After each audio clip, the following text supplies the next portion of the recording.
Hello, my name's Mariah. I work at the Institute for Relationship Science at the University of Denver, and I'm going to be talking about relationships in an embodied context and in the virtual world.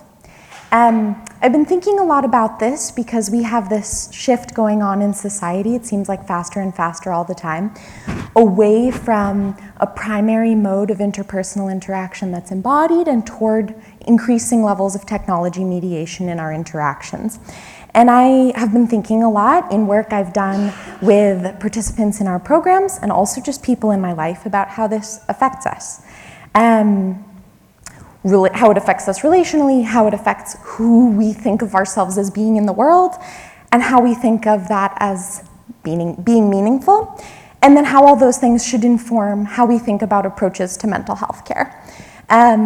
Essentially, what I've come to is that by eliminating embodied physical presence and reducing interaffectivity, the rich interaffective exchange between people in a relational interaction, technology mediation can prevent a really important kind of self-other attunement, and that makes our relational interactions less experientially organizing and meaningful. And I'm going to sort of touch on three things that I think are important parts of this picture. The first is just like how it looks to have these kinds of really technology-mediated relationships, which some of us don't have exposure to in our everyday lives, and then some sort of theory around what embodied relational interaction gives us, and then my thoughts about how we lose that in technology mediation. So I have done a bunch of work in inpatient mental health for young adults, and there's a few different things that I think are important to highlight about the online relational lives of a lot of the residents. So everyone who I've met in treatment spends a lot of time on their tech, but some people spend almost all their lives this way. It becomes 5, 10, 15, 20 hours of their day. We need to have sort of tech plans around use, and it tends to be the people who are struggling the most with social anxiety, who are the hardest to get out of bed to come to in-person things.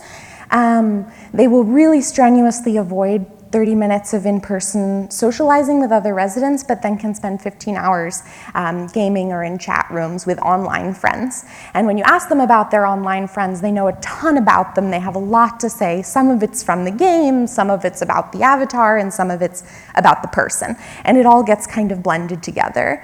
And I think even just the time difference and the difference in how they approach it suggests that this isn't just like a one-to-one format substitute, but that it's the kind of interaction they're having is something pretty fundamentally different in kind, so that one thing feels good and they do it all the time, and the in-person version they will strenuously avoid. I think it might be easy to kind of reject this as a kind of edge case, like these are people in treatment, it might be more extreme, but I think that that's less true than we think of it as being. These are people who I spent a lot of time with, so I saw it happening, but this is also true for a lot of teenagers and young adults sitting home alone, and we know that from a lot of empirical research. There's a really interesting, to me, finding from a recent Harvard Business Review qualitative study that showed that the most common use of generative AI in 2025 is therapy and companionship. And I think that is just absolutely remarkable. Like, that's not what the tool was built for, and that's what people are using it for the most. So I think that speaks to the fundamental problem we have around loneliness and relational connection in our country, and a real sort of misunderstanding about how to solve that. For the sake of time, I'm not going to focus too much on infant theory and research. There's a lot of it in clinical psychology for the last 60, 70 years, but I want to focus on just a couple important takeaways. I expand on it a little more in the paper, but the basic idea is that we've established this sort of through theory, but also through a lot of facially oriented attunement experiments in psychology. But we develop a sense of self through interaction with the other.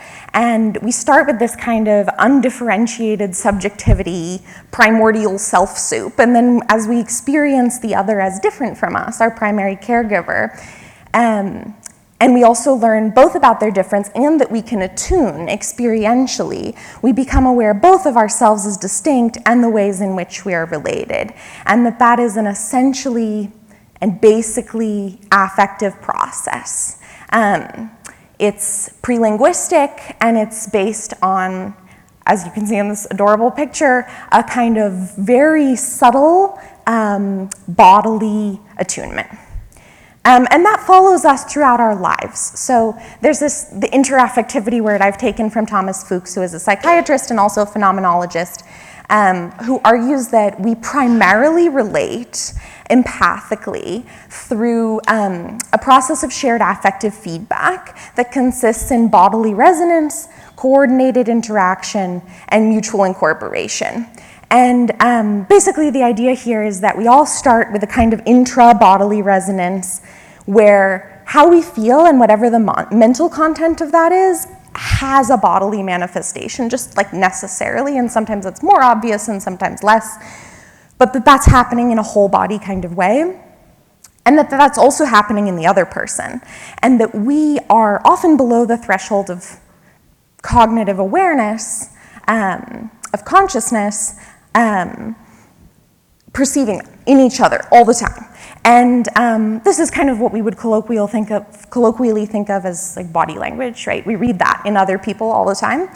And I think what's important here is that that creates an interbodily resonance also, where the bodily feedback of both people is feeding on itself and between each other. And that creates a new kind of experience. So this process is pre-reflective, it's intuitive, it's based on resonance, and it's non-representational. So at no point do I have to think like, oh, your shoulders are tight, you must be anxious. How would I respond to your being anxious? Maybe I'll take a deep, like that part doesn't happen on a conscious level. It's embodied all the time in an intuitive way, and that intuition is built from infancy. Through that part I kind of glossed over. And that remains the primary mode of intersubjective experience even after we add linguistic and representational content.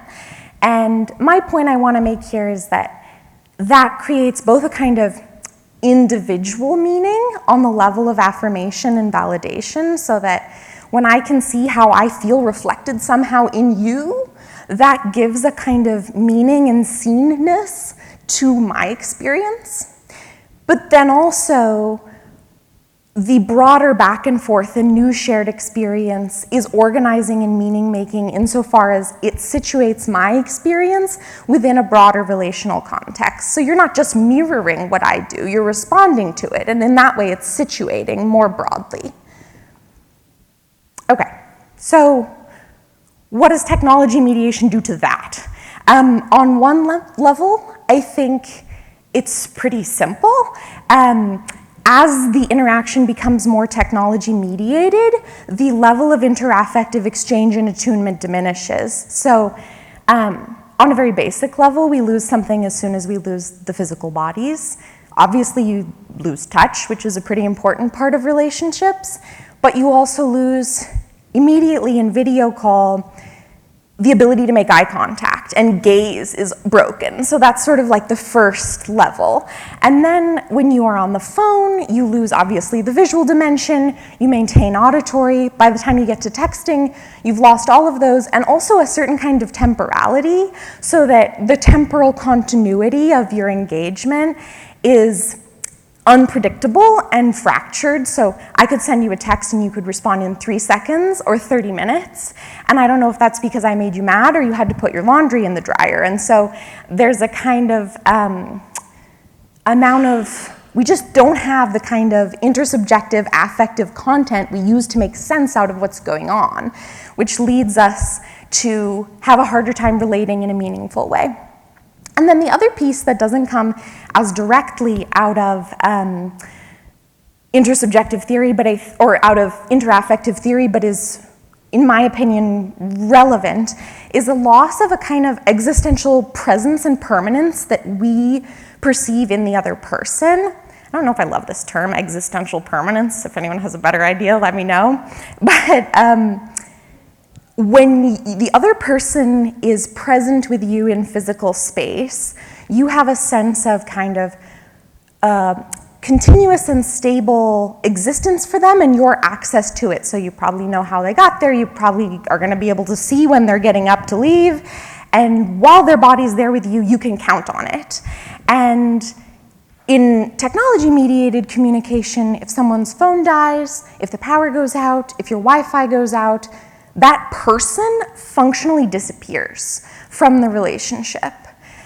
And if we're thinking about the self-other affective attunement process as being a way that we situate ourselves in relational experience, if the other who's orienting us can disappear automatically, there's like something fundamentally less grounding about that. And then I think we get to a real sort of extremity of this with artificial intelligence, where the receding other is now a completely absent other. It just doesn't exist anymore. So the technology mediation has become technology generation, and that creates a kind of lack of authenticity, lack of friction, and of course a complete lack of attunement with all the same problems that came with other types as well. And I think that we feel that when we interact with AI. It's like incredibly sycophantic. It's able to talk to us whenever we want for however long. And there is a sense of it being all about us and not about the other. And I think that, even if that feels good in an immediate way, it does not have the capacity to be organizing and meaningful in the same way. And these quotes just sort of show that that's attractive to people. Like, they like that it's frictionless, that it's on demand in a kind of immediate gratification way. But the kind of vulnerability that comes with the other is really important. And I work in a field where therapy via chatbot is a real possibility, and I think it's actually coming pretty inevitably. And I think that we need to think carefully about what that means for mental health care.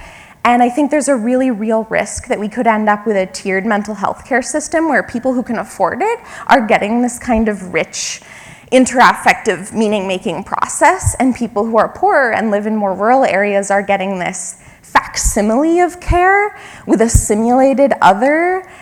And no one has really crystallized or talked about or understood what exactly was lost. So I think it's really important that we talk about that and that we distinguish between using AI as a tool for like relationship education, like a really good Google, and making it a person. And I don't think it can do that for all the reasons I have just outlined. So I think going forward, it's really important to think about how we can support embodied relational interaction in mental health care and when it comes to friends in the real world with physical bodies. And that's a hard thing to do. And I think it's a hard problem and there's a hard answer. And technology is this sort of silver bullet, and we like to think of it as being an easy answer to a hard problem. And I think it might leave us in a relationally impoverished position. That's all I have. I also talked faster than I thought I would.